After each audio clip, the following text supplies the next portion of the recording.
Baik, Bismillah, Assalamualaikum warahmatullahi wabarakatuh. Alhamdulillah, wassalatu wassalamu ala rasulillah wa ba'd. Asyhadu an la ilaha illallah wahdahu la syarika lah wa asyhadu anna Muhammadan abduhu wa rasuluh. Baik teman-teman yang dirahmati oleh Allah Subhanahu wa taala.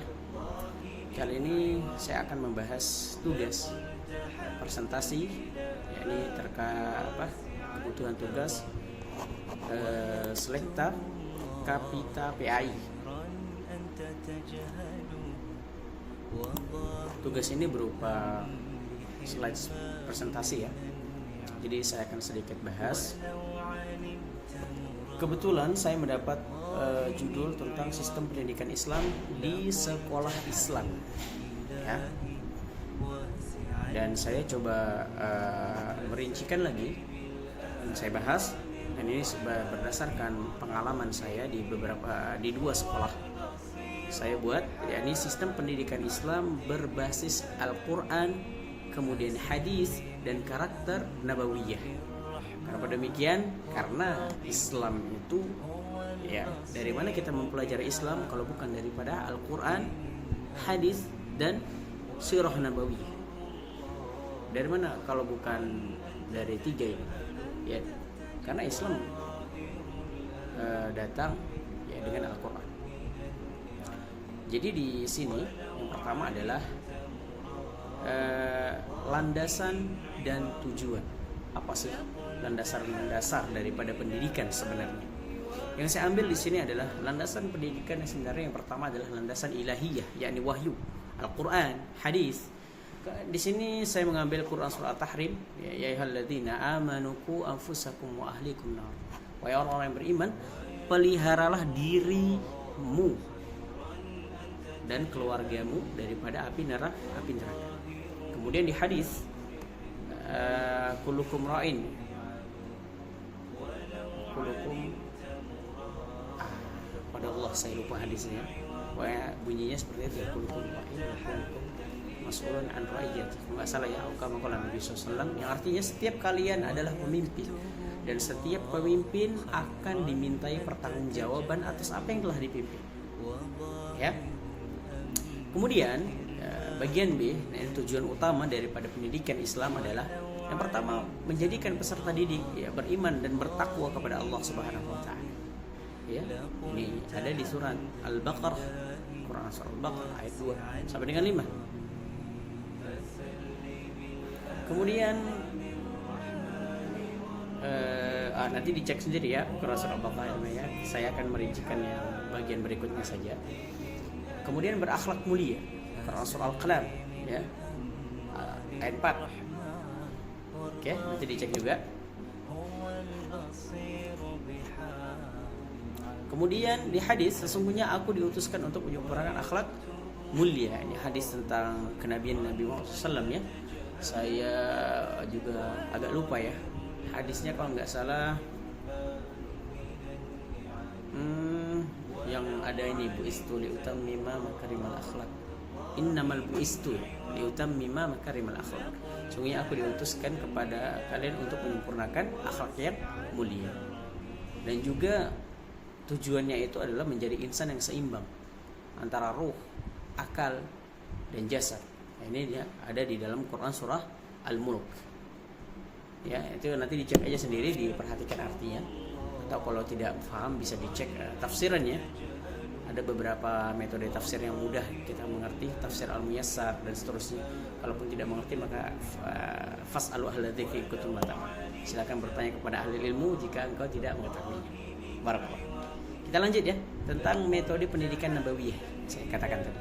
Yang pertama, model pendidikan nabawi, yakni Rasulullah SAW sebagai murabbi yang agung mengajarkan tauhid lebih utama atau lebih dahulu. Beliau mengajarkan fokus 13 tahun di kota Mekah, ya, fokus pada akidah.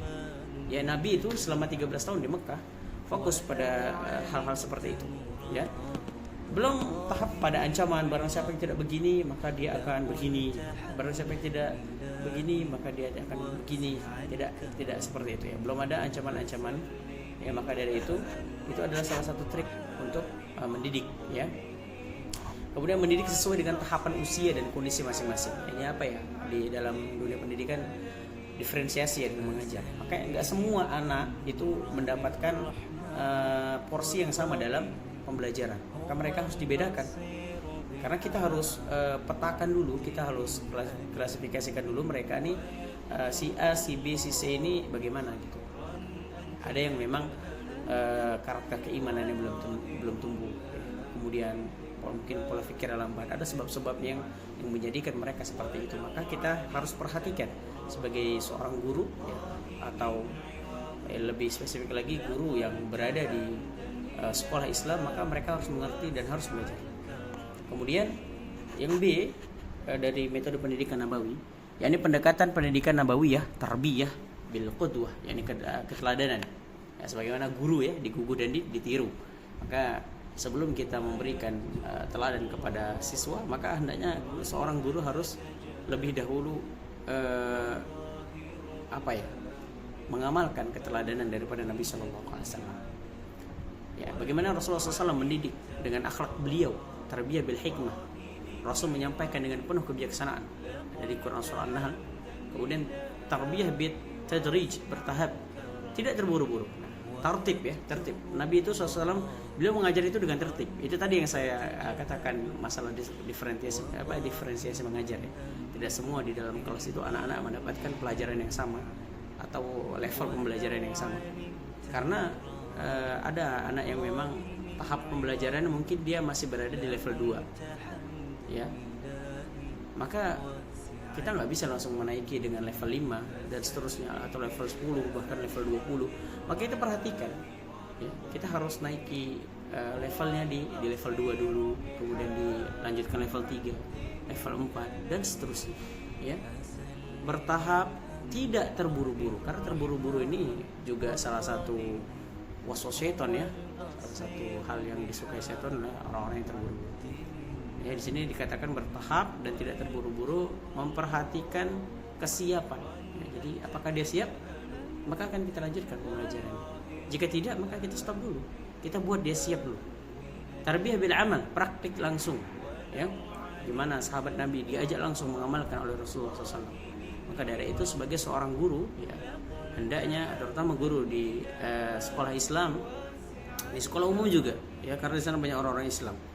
Setiap guru yang beragama Islam wajib, ya, mereka harus menunjukkan akhlak yang baik.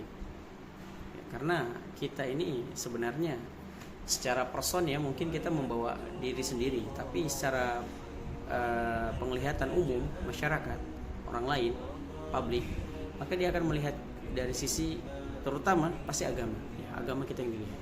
Guru beragama Islam, kenapa dia begitu? Atau guru beragama Islam dan dia juga guru agama Islam, kenapa dia begini dan begitu? Maka dari sini kita harus perhatikan. Semoga dengan menjadi guru kita lebih bijak lagi dalam berkata, berucap, berbuat, ya, sehingga kita bisa digugu dan ditiru dengan sebaik-baiknya oleh murid-murid kita. Ya, kemudian berikutnya saya akan bahas tentang kurikulum pendidikan Islam. Karena ada bagian bidang tauhid, akidah, yakni pengenalan Allah, ya, Allah itu siapa, Allah itu di mana, yaitu bagian-bagian tauhid. Kemudian asmaul husna, ya, nama yang agung. Kemudian pemurnian ibadah daripada bid'ah dan syirik, ya.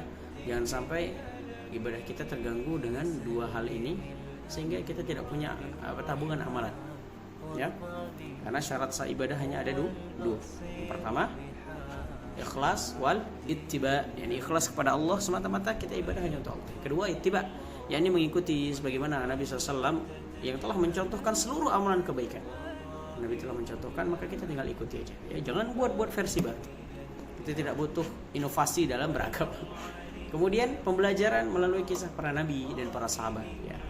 Sebenarnya banyak kisah-kisah para ulama-ulama terdahulu atau orang-orang soleh terdahulu, seperti di kitab Syiarul Alamin Nubala.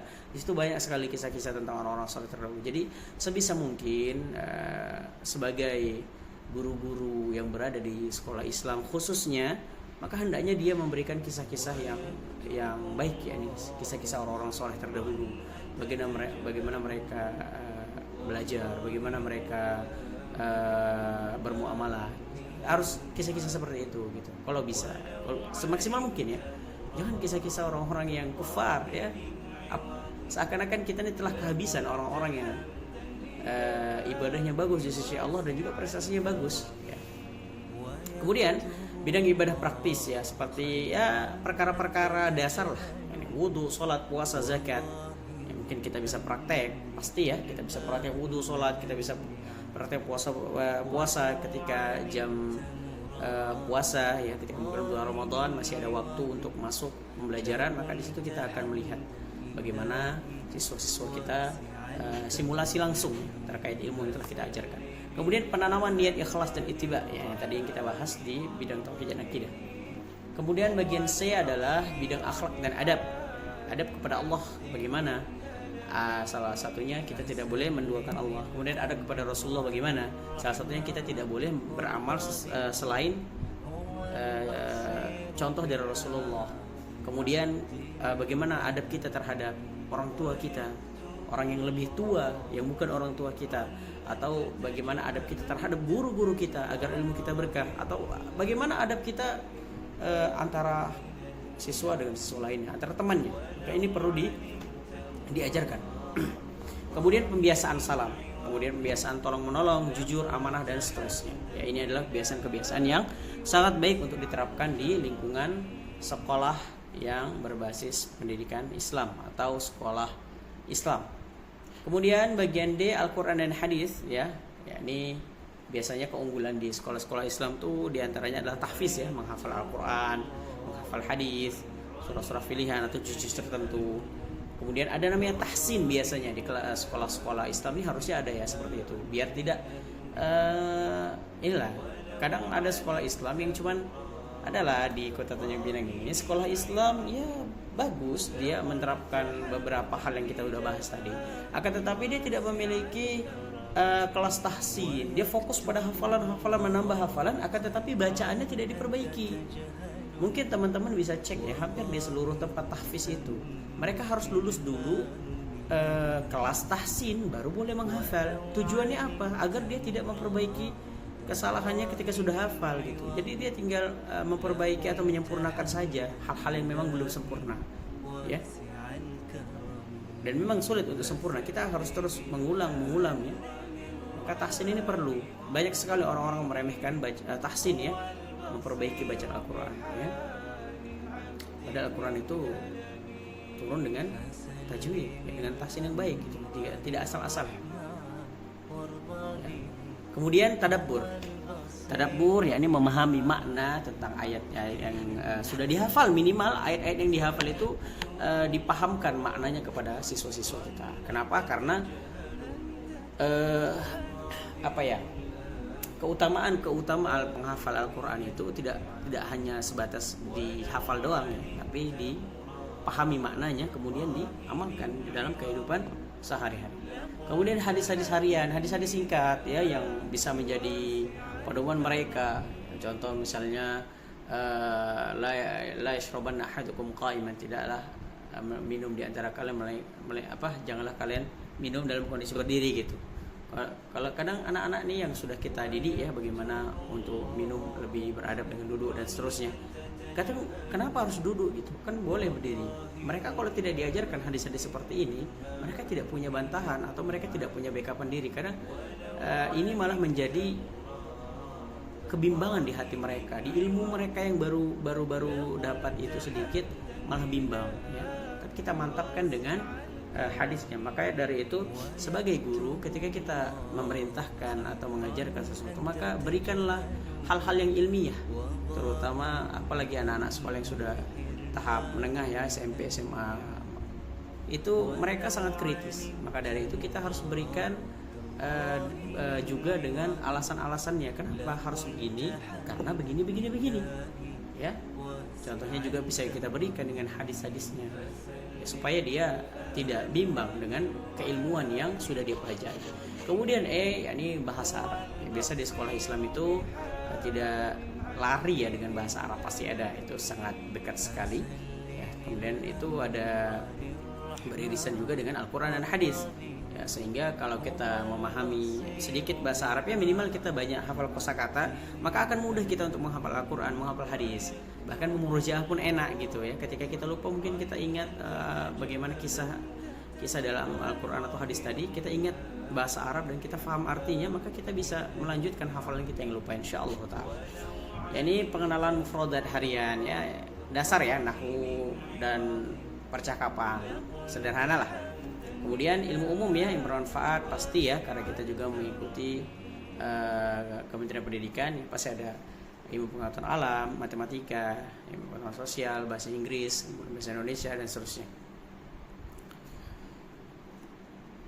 Kemudian metode pendidikan. Nah, metode pendidikan ini biasanya pakai metode penjelasan, ceramah, tapi bukan ceramah yang monoton seperti khutbah Jumat ya. Ini kesalahan. Ini mungkin buat teman-teman semua, biasanya ya, sekolah Islam itu identik dengan ceramah. Nggak usah sekolah Islam deh, pelajaran agama Islam, guru-guru yang mengajarkan pendidikan agama Islam, rata-rata metodenya ceramah gitu. Coba ini lagi divariasikan lagi, jangan terlalu monoton, jangan kayak khutbah Jumat. Ya kenapa? Pendidikan agama, sekolah agama, pendidikan agama Islam, sekolah Islam itu menjadi hal yang menakutkan bagi anak-anak, dalam kurung ini ya, bosan gitu. Jadi momok bagi mereka, yang muak mereka mendengar itu aja gitu. Maksudnya ya cobalah diberikan warna lagi dalam pelajaran. Buat metode-metode yang tidak bertentangan dengan Al-Quran dan hadis ya. Banyak metode-metode yang bisa kita gunakan dalam mengajar ya, agar ilmu yang kita sampaikan ke anak-anak itu benar-benar diserap mereka ya. Saya punya analogi sederhana ya. Saya analogikan pendidikan agama Islam atau ilmu yang bermanfaat yang kita miliki itu bagaikan berlian yang tidak ternilai harganya, sangat mahal, sangat langka sekali ya. Kalau kita ingin memberikan berlian tadi kepada seseorang ya, dan mereka tidak tahu apa manfaatnya, mereka tidak tahu bahwa itu adalah berlian langka, dan kita menjelaskan dengan tidak asik, sehingga dia tidak tertarik untuk mendengarkannya, percuma gitu ya. Atau yang lain deh, analogi sederhana, nggak usah lah terlalu panjang ya kalau saya beranalogi. Intinya gini, kalau kita memiliki ilmu yang baik ya, ilmu yang bagus, seakan-akan berlian, tapi kita tidak bisa mengemas ilmu tadi ya, kita kemas ilmu tadi dengan menarik, dengan tampilan yang begitu wah sehingga orang pun mau mendengarkan, maka itu percuma gitu. Karena sasaran pendidikan kita adalah anak-anak gitu. Anak-anak yang sedang mencari jati dirinya, SD, SMP, SMA ya. Bahkan orang tua pun apabila diberikan pemahaman atau diberikan penjelasan yang monoton ya, membosankan, mereka juga bosan. Tidak, orang itu memiliki sifat yang berbeda-beda. Yang jelas berikan kemasan yang menarik sehingga mereka mau menerima isinya. Baik ya. Di antaranya adalah metode talaki ya, musyafahah, bacaan langsung Al-Quran, hadis, doa dan seterusnya, dari guru ke murid ya. Kemudian keteladanan, memberikan contoh. Guru tadi yang kita bahas ya, guru itu memberikan contoh akhlak, ibadah. Masa guru agama Islam yang mengajarkan agama Islam, mengajarkan sholat, tetapi dia tidak sholat ya. Guru agama Islam tapi dia merokok ya. Guru agama Islam tetapi dia mencukur janggutnya, padahal janggut adalah syariat daripada agama Islam yang mulia ya. Maka berikan contoh yang baik. Semoga saya dan kita semua bisa memberikan contoh yang baik kepada siswa-siswa kita. Kemudian ada di hiwar ya, percakapan, diskusi dialog Islam ya. Biasanya ini dalam berbahasa Arab, tanya jawab untuk melatih akal dan ada berbicara kita. Benar ya, itu kadang anak-anak ini mereka paham, akan tetapi mereka tidak mampu mengungkapkan dengan baik. Mungkin literasinya minim juga, atau mungkin kurang terbiasa berbicara atau menyampaikan, sehingga dia sayang sekali pengetahuan atau pemahamannya itu tidak tersampaikan. Kemudian simulasi ibadah seperti praktik wudu dan terusnya, tadi kita sudah bahas, sholat, puasa dan lain. Atau storytelling yang kita bahas tadi ya, atau kisah ya, itu dalam kitab Syiar Alamin Nubala atau kitab-kitab lainnya yang memiliki sirah-sirah yang baik ya. Di antara sirah nabawiyah, kemudian sirah sahabiyah, kemudian sirah-sirah lainnya ya, di kalangan orang-orang Islam yang memiliki keilmuan yang baik, adab yang bagus, ya, cerita yang sangat menarik ya. Kemudian pembiasaan pembentukan karakter melalui rutinitas harian Islami ya, mungkin bisa diberikan lembar khusus ya untuk memantau rutinitas ananda atau anak-anak didik kita di rumah ya, melalui kerjasama dengan kedua orang tua ya. Harus ada visi misi yang sama dengan kita dan orang tua sebagai guru dan orang tua di rumah ya.